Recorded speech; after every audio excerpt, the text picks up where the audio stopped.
Hey, what's up? This is Sifu Cuddle, and I have Ian here with me, and we're going to be going over a drill to increase power for children's martial arts. Now for this one, I like to use a big kicking shield, but hopefully something that's not too tense and soft and a little bit bendable, okay? Because you want to encourage hitting through the target, not just hitting to the target, okay?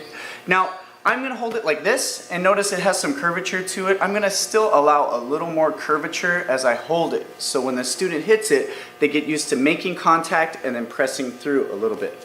Now we're going to work with just stepping and straight punches. So one step, one punch for each of these. Let me see a guard stance.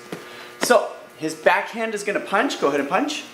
Now notice I kind of let this bend in, and if I want to encourage the student, sometimes I'll even go a little bit further, okay? Now he's going to take a step forward and go ahead and drive in another punch. Good, and again, punch. Good. Let's try that one more time. Now make sure you keep the back foot and the same hand going, okay? Punch.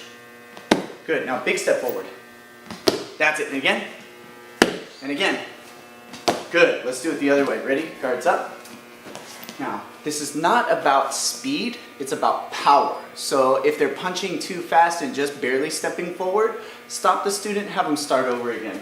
Go to punch. 1, 2, 3, 4, 5, 6.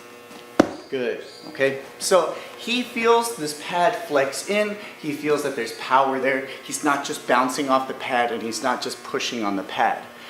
Constant practice of this one, or consistent practice of this one, will really develop power, and then they can charge a lot more in sparring and actually have more successful techniques when they throw them, okay? So for Ian and myself, Sifu Cuddle, keep training. We'll see you guys next time. Ready? 1, 2, 3. Bam! Fist with a forearm.